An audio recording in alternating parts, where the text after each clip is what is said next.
नमस्कार, आर्या न्यूज देख रहे हैं आप और मैं आपके साथ अलका सिंह। बुलेटिन में आपका स्वागत है। मध्य प्रदेश में नवनियुक्त शिक्षकों के प्रशिक्षण कार्यक्रम में वीडियो संदेश के जरिए प्रधानमंत्री नरेंद्र मोदी ने संबोधित किया। पीएम मोदी ने कहा कि मध्य प्रदेश सरकार ने इस साल 1 लाख से अधिक सरकारी पदों पर भर्ती का लक्ष्य रखा।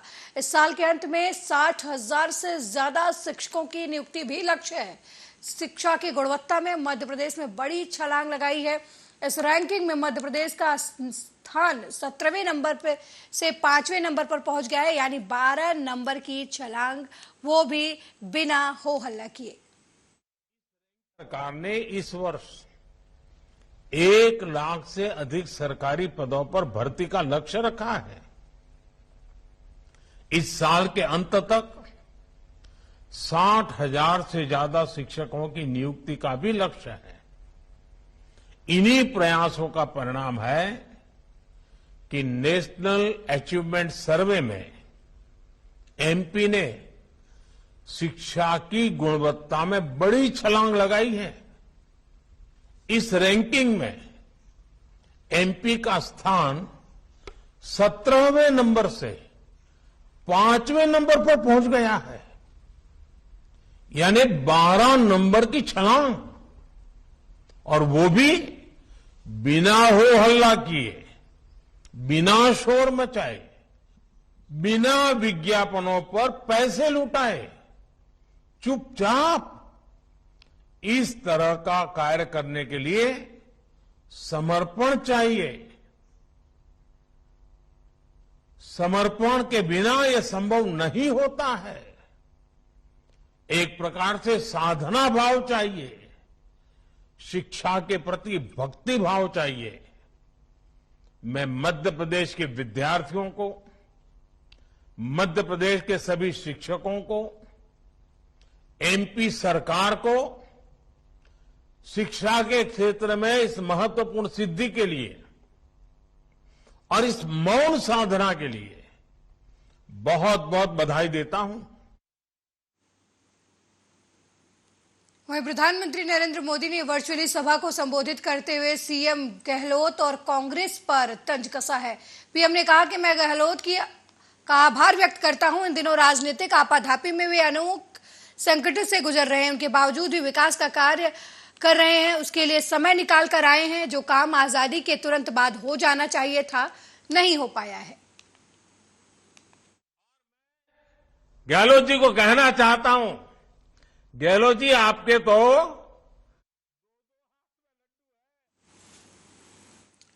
वहीं लखनऊ में पत्रकारों को निकाय चुनाव पर डीजी स्पेशल प्रशांत कुमार ने जानकारी देते हुए साफ कर दिया कि पुलिस तैयार है। भयमुक्त निष्पक्ष चुनाव कराने के लिए पुलिस तैयार है। यूपी में 2 चरणों में निकाय चुनाव होंगे। 110 कंपनियां पीएसी 49152 होमगार्ड की तैनाती होगी। साथ ही 16252 निरीक्षक, 91185 मुख्य आरक्षी की तैनाती की जाएगी।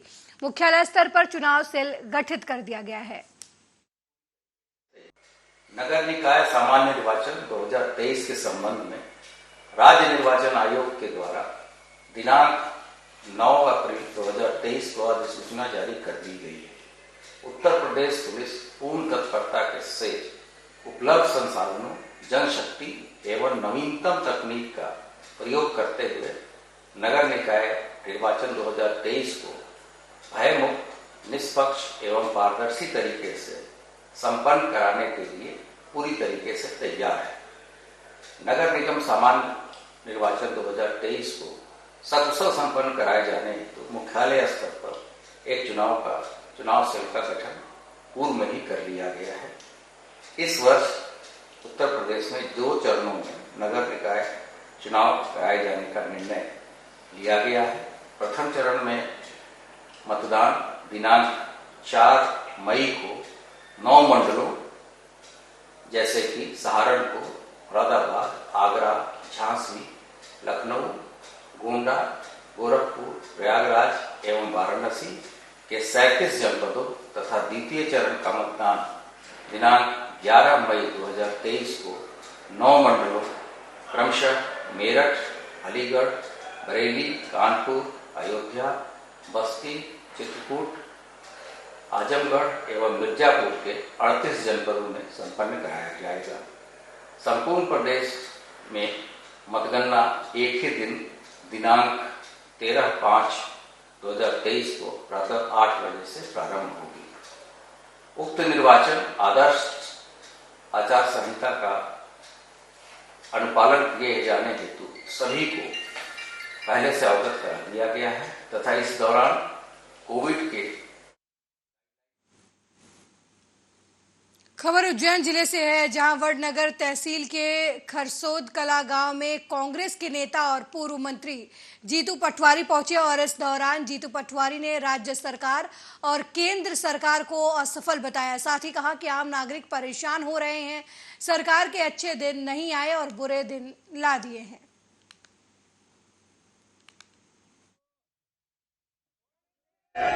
ये दुकान में तुम्हारी जबत चलेगी नहीं। 4 भुजा केस काउंटर पर भी किसान पैसा तब दिन जाएगा जब जेब में आओगा।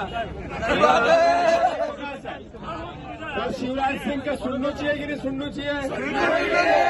अरे गेहूं का भाव नहीं बढ़ोगा, फसल का भाव नहीं बढ़ोगा, तो फसल का भाव नहीं बढ़ोगा हमारा। वहीं खाजरौद तहसील की ग्राम पंचायत खमरिया में बिजली विभाग की लापरवाही सामने आई है, जहां शॉर्ट सर्किट की वजह से खेत में आग लग गई और आग लगने की वजह से पालतू पशु करंट की चपेट में आ गए, जिससे उनकी मौत हो गई। वहीं घटना की जानकारी पाकर मौके पर पहुंचे फायर ब्रिगेड की टीम ने कड़ी मशक्कत के बाद आग पर काबू पाया।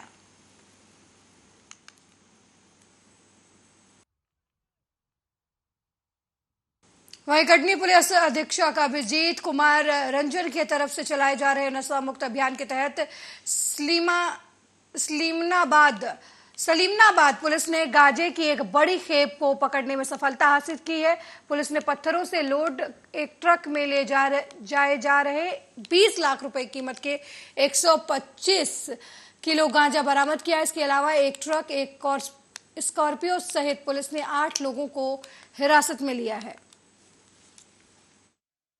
मैं बताना चाहूँगा कि सलीमनाबाद की पुलिस और हमारी जो साइबर की टीम है और हमारे आईजी महोदय के द्वारा जो नारकोटिक्स इंटेलिजेंस यूनिट की जो गठन की गई है, उन तीनों के सम्मिलित प्रयासों से हमने जो है करीब 125 किलो यानी 1.25 कुंटल हमने गांजा पकड़ा है, जो एक ट्रक के भीतर था जिसमें पत्थर लदी हुई थी। उसके भीतर ही बोरियों में गांजे को रखा गया था और साथ ही एक स्कॉर्पियो भी हमने पकड़ा है, जिसमें आरोपी जो है वो निकल रहे थे यहाँ से, तो दबिश दे करके उनको हमने घेराबंदी करके उनको पकड़ा है और कुल 8 आरोपियों को इसमें हमने गिरफ्तार किया है। सर, ये कहाँ से ला रहे थे और कहाँ ले जा रहे थे? अभी जो प्राप्त जानकारी है उसके अनुसार ये जो ट्रक है वो आंध्र प्रदेश से निकली थी पत्थर भर कर और गुड़गांव जा रही थी। हालांकि ये जो गांजा है उसकी जो डिलीवरी थी वो।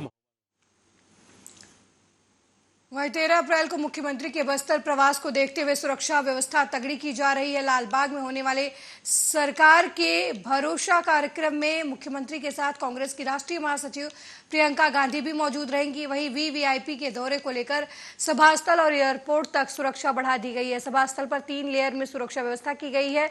इधर पूरे कार्यक्रम को देखते हुए अंदरूनी इक्को में सर्चिंग बढ़ा दी गई है। साथ ही 1000 से अधिक जवानों को सभास्थल और एयरपोर्ट में तैनात किया गया है। वहीं वीआईपी विजिटिंग को देखते हुए बस्तर में तैनात सभी बलों को अलर्ट रहने के निर्देश बस्तर पुलिस की तरफ से दिए गए हैं।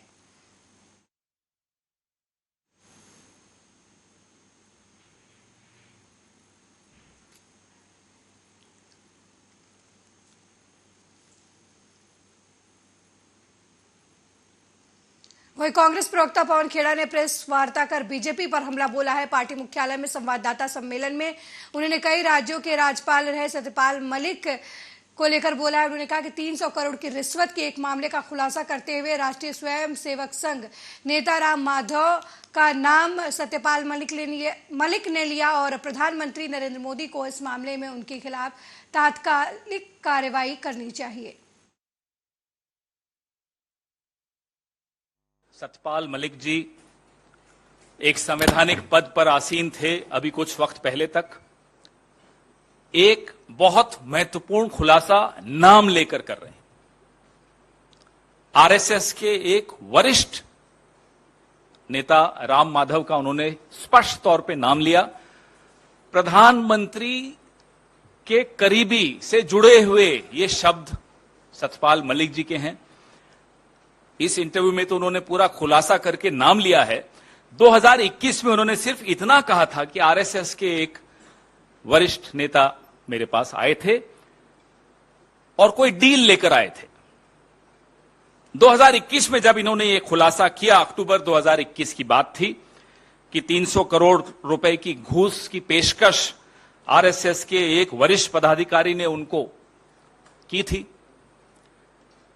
तब राम माधव ने आगे बढ़कर कहा था कि ये इशारे में मेरे लिए कह रहे हैं, मैं कानूनी कार्रवाई करूंगा। आज 2023 की अप्रैल है, क्या कानूनी कार्रवाई की राम माधव ने?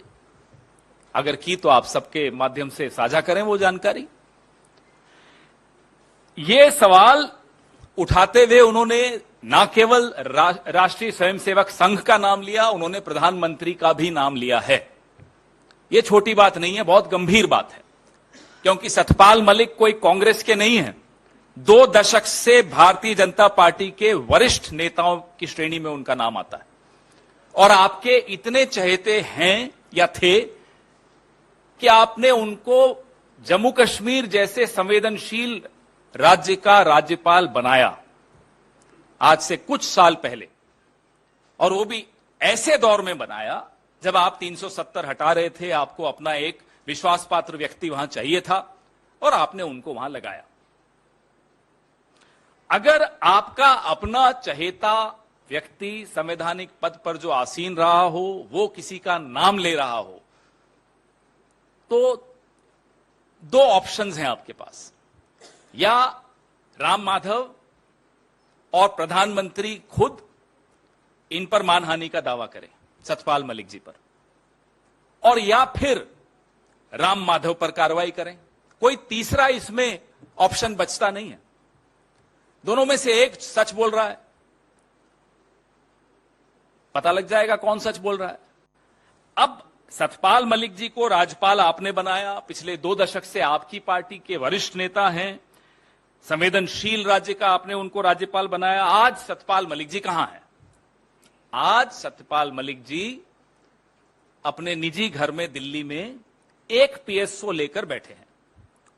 जम्मू कश्मीर का पूर्व राज्यपाल एक पीएसओ लेकर दिल्ली के निजी घर में रहता हो।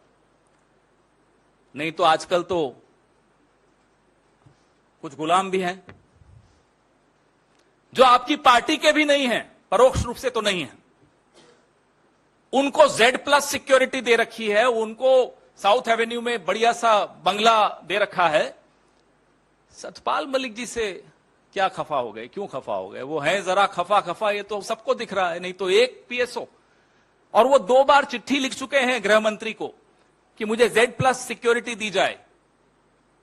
कोई जवाब नहीं, कोई सुरक्षा नहीं। तो एक तरफ गुलाम नबी आजाद और दूसरी तरफ सतपाल मलिक जी। तुलना कीजिए, एक भाजपा का वरिष्ठ नेता, आपका चहेता, आपकी चॉइस थी, आपने उनको जम्मू कश्मीर का राज्यपाल बनाया। आज उनको आप सुरक्षा तक नहीं देते।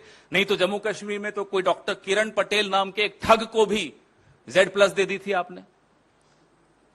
तो सतपाल मलिक जी ने ऐसा क्या कर दिया कि उनको आज सजा दी जा रही है? किस बात की सजा दी जा रही है? हम ये सवाल पूछना चाहते हैं। क्या सतपाल मलिक जी को ये फाइलें नहीं क्लियर करने की सजा दी जा रही है? कौन सी फाइलें हैं? इंश्योरेंस की एक स्कीम की फाइल है जिसके बारे में वो इस इंटरव्यू में बता रहे हैं, जिसमें 300 करोड़ की घूस की पेशकश आरएसएस के पदाधिकारी द्वारा इन्हें की गई थी। अब इन्होंने आरएसएस के पदाधिकारी का नाम भी खोल दिया। हो गए 48 घंटे से ऊपर। पिछली बार जब बोले थे तो अक्टूबर 2021 में बोले थे, आज तक कोई केस नहीं हुआ। तो कौन इस बात को दबा रहा है? कौन इस बात से डरा हुआ है? कौन इस बात की सजा सतपाल मलिक जी को दे रहा है? या तो आरएसएस दे रही है या प्रधानमंत्री कार्यालय दे रहा है, क्योंकि इन्हीं दोनों का नाम लिया इन्होंने। हर मंत्री के यहां एक पीएस या ओएसडी संघ से आया हुआ है, कोई फाउंडेशन है संघ की, उससे आपने एक एक पीएस और एक एक ओएसडी बैठा रखा है हर मंत्री के यहां। क्यों बैठा रखा है बताइए? क्या इसी तरह की डील्स करने के लिए बैठा रखा है? हम जानना चाहते हैं। या मंत्री पर नजर रखने के लिए कि कहीं वो अकेला डील ना कर दे? ये क्या हो रहा है इस देश में? आपने चुना, जिन्होंने भी 36-37% लोगों ने भारतीय जनता पार्टी को चुना इस देश के, कि by one get one free की कोई स्कीम चल रही थी कि साथ में आरएसएस भी आएगी और वो डील्स करेंगे यहां 300 करोड़ 200 करोड़। क्या है ये? तो हम प्रधानमंत्री को सीधे खुले मंच से चुनौती देते हैं कि अगर सतपाल मलिक जी की बात सही है तो सीबीआई और ईडी और इनकम टैक्स और जितनी एजेंसीज हैं उनको राम माधव का पता आपके पास अगर नहीं हो तो हमसे ले लीजिए, भेजिए उनके दरवाजे पर दस्तक देने। और प्रधानमंत्री से जुड़े हुए और कौन से लोग हैं जिनके बारे में सतपाल मलिक जी इस इंटरव्यू में कह रहे हैं, उन सबके खिलाफ कार्रवाई होनी चाहिए। आपने तो उल्टे सतपाल मलिक को ही सजा दे दी, उनकी सुरक्षा छीन ली, उनसे नौकरी छीन ली, घर बैठा दिया। और अगर सतपाल मलिक जी झूठ बोल रहे हैं तो उनके खिलाफ मानहानि का दावा राम माधव भी करे, संघ भी करे और प्रधानमंत्री कार्यालय भी करे, क्योंकि तीनों बदनाम हो रहे हैं। यह खुली चुनौती है और अगर इस चुनौती पर ये चुप हैं तो आप समझ लीजिए कि जिसको सजा देनी थी उसको सजा दे दी, जिसको बचाना था उसको बचाया जा रहा है। सतपाल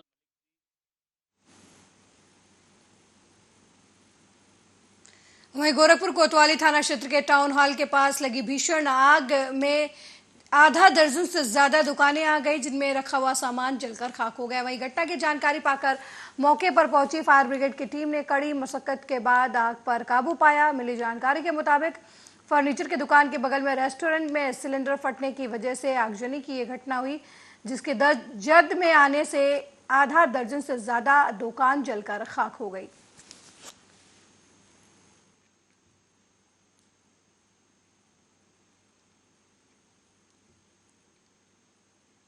वहीं रायबरेली में 3 भाइयों के मामूली विवाद में पड़ोसियों ने जमकर पिटाई कर दी। लाठी डंडों से लैस दबंगों ने तीनों भाइयों को जमकर पीटा, उसके बाद मौके से फरार हो गए। मामला शहर कोतवाली थाना इलाके के अब्दुल खां फाटक का है, जहां रहने वाले महफूज अपने 2 भाइयों के साथ मस्जिद में रोजा खोलने जा रहे थे। उसी दौरान घर के सामने खड़ी गाड़ी को हटाने को लेकर पड़ोसी अशरफ से उनकी कहासुनी हो गई, जिसके बाद अशरफ ने अपने साथियों के साथ मिलकर तीनों भाई की बेरहमी से पिटाई कर दी और मौके से फरार हो गया। वहीं घटना की सूचना पाकर मौके पर पहुंची पुलिस ने घायलों को अस्पताल में भर्ती करवाया। गल्ला मंडी का 3 लोग आए, कोतवाली से कांस्टेबल के द्वारा लाया गया है, जो कि मारपीट का केस है। पता चलने पे ये तीनों लोगों का नाम, एक का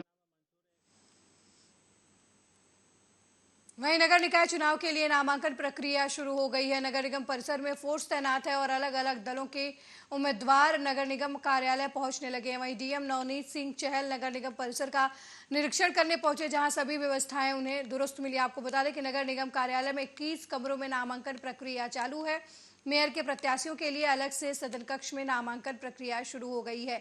नामांकन का समय सुबह 11 बजे से दोपहर 3 बजे तक रहेगा। नामांकन 17 अप्रैल तक चलेगा। वहीं उम्मीदवारों के साथ आने वाली भीड़ को नामांकन स्थल से 200 मीटर पहले ही रोक दिया जा रहा है, जबकि नामांकन के लिए केवल निर्वाचक, अभिकर्ता, प्रस्तावक और सहायता के लिए एक व्यक्ति को अंदर जाने की अनुमति दी जा रही है। देखिए, आज नगर निगम का जो कार्यालय है यहाँ पर के और सभी हमारे जो 100 वार्ड्स हैं उनके वार्ड मेंबर्स के लिए जो नॉमिनेशन की प्रक्रिया है वो शुरू हुई है। आज 11 तारीख से लेकर और 17 तारीख तक नॉमिनेशंस की प्रक्रिया संपन्न की जाएगी। यहाँ पर 21 आरओज़ हैं, एक मेयर के पर मेयर रिटर्निंग ऑफिसर है, उसके अतिरिक्त जो हमारे 100 वार्ड्स हैं प्रत्येक 5 वार्ड पर एक आरओ की नियुक्ति की गई है। सभी के लिए अलग अलग कक्षों में नॉमिनेशन फॉर्म्स का वितरण करने की जो जिम्मेदारी है वो सभी आरओज़ अपने एआरओज़ के साथ निभा रहे हैं। इस संबंध में आज निरीक्षण किया गया। जो नॉमिनेशन की प्रक्रिया है नगर निगम के संबंध में तो नगर निगम कार्यालय में हो रही है। इसके अतिरिक्त जो हमारे विभिन्न नगर पालिका परिषद और नगर पंचायतें हैं वहाँ की जो नॉमिनेशन की प्रक्रिया है वो संबंधित तहसीलों में हो रही है। तो सभी एसडीएम वहाँ पर जो अपनी जिम्मेदारी है निभा रहे हैं। तो तो हम पूरी तरीके से तैयार हैं और जिला प्रशासन ये सुनिश्चित करेगा कि free and fair election. Nagar Nigam conduct भी लागू हो चुकी है, किस तरह से तमाम चीज़ों को जो पूरे गाइडलाइन को फॉलो कराया जाए। राज्य निर्वाचन आयोग के प्रेस कॉन्फ्रेंस के उपरांत उनकी अधिसूचना जारी होने के उपरांत मॉडल कोड ऑफ कंडक्ट लागू हो गया है और जो हमारे सभी शहरी क्षेत्र हैं, चाहे वो हमारी 5 नगर पालिकाएँ हैं, 7 नगर पंचायतें हैं या नगर निगम है, वहाँ पर हमारी मॉडल कोड ऑफ कंडक्ट को इम्प्लीमेंट करने की जो टीम्स गठित है वो जैसे ही अधिसूचना जारी हुई तब से ही लगातार। मेरे साथ इस बुलेटिन में फिलहाल इतना ही। देश दुनिया की तमाम खबरों को देखने के लिए देखते रहिए आर्या न्यूज़। नमस्कार।